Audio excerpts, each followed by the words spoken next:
القرآن. یہ سورہ رحمان جو ہے یہ قرآن کی دلہن ہے.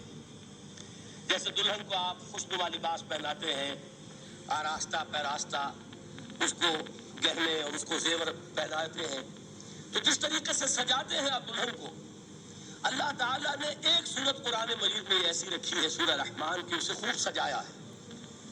اس میں الفاظ کا در و بست، اس کا اپنا ڈیوائن میوزک ہے.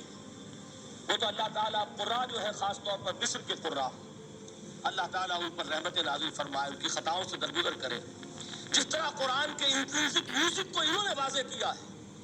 واقعہ یہ ہے کہ اگر یہ لوگ نہ ہوتے، شیخ عبد الباسط محمد عبد الصمد، شیخ محمود خلیل حسنی، یہ لوگ کہ جنہوں نے قرآن کے اس غنا میوزک، یہ لفظ جو ہے آپ حیران نہ ہو کہ میں یہ کوئی شاید توہین کر رہا ہوں قرآن کی، حضور نے یہ لفظ استعمال کیا ہے. تغنو، اس قرآن کو اچھی سے اچھی خوشلحانی کے ساتھ پڑھو. من لم یتغن بالقرآن فلیس منا، جو قرآن کو بہتر سے بہتر انداز میں، اچھی سے اچھی آواز میں، خوشلحانی کے ساتھ پڑھنے کی کوشش نہیں کرتا، وہ ہم میں سے نہیں. بلکہ ایک مرتبہ حضور رات کے وقت آپ گشت پر تھے اپنے ساتھیوں کے حالات معلوم کرنے کے لیے. حضرت ابو موسیٰ اشعری رضی اللہ تعالیٰ عنہ ایک صحابی ہیں، ان کے گھر کے پاس سے گزر ہوا، وہ رات کو تہجد پڑھ رہے تھے، کھڑے ہوئے کیف کے عالم میں قرآن تلاوت کر رہے ہیں. حضور کو بہت پسند آئی ان کی قرات، کافی دیر تک وہاں کھڑے سنتے رہے. اب انہیں کیا پتا کون سن رہا ہے.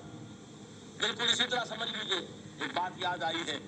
حضور فرماتے ہیں کہ جس طرح کان لگا کر اللہ قرآن کو سنتا ہے کسی چیز کو نہیں سنتا. ہمیں نظر نہیں آتا نا، ہمیں معلوم نہیں ہم قرآن پڑھ رہے ہیں تو سننے والا کون ہے؟ سب سے زیادہ کان لگا کر خود اللہ. یہاں اس لیے مجھے یاد آیا کہ ابو موسیٰ اشعری کو کیا پتا تھا کہ کون سن رہا ہے. وہ اپنی کیفیت میں نماز میں تہجد میں قرآن کی تلاوت کر رہے تھے، اور ظاہر بات ہے ان کے گھر ایکڑوں میں بنے ہوئے نہیں تھے، ایک ایک کمرہ، ایک ایک کوئی حجرہ، ایسے ہی تو گھر تھے نا صحابہ کے. لہٰذا حضور پاس سے گزرے، آواز آئی، کافی دیر سنتے رہے. اس کے بعد آپ تشریف لے گئے، صبح فجر میں ملاقات ہوئی تو حضور نے تحسین کے انداز میں فرمایا، یا ابا موسیٰ انک قد اوتیت مزمارا من مزامیر آل داؤد. اے ابو موسیٰ، تمہیں تو آل داؤد کے سازوں میں سے ایک ساز اللہ نے عطا فرما دیا ہے.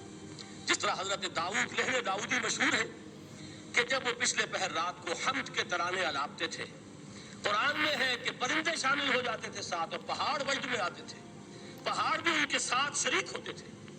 تو جس طرح کا اللہ نے ان کو لہن عطا فرمایا تھا، حضور نے تحسین کے انداز میں فرمایا ہے، ابو موسیٰ اشعری، اللہ نے تمہیں بھی آل داؤد کے سازوں میں سے ایک ساز عطا فرمایا. بہرحال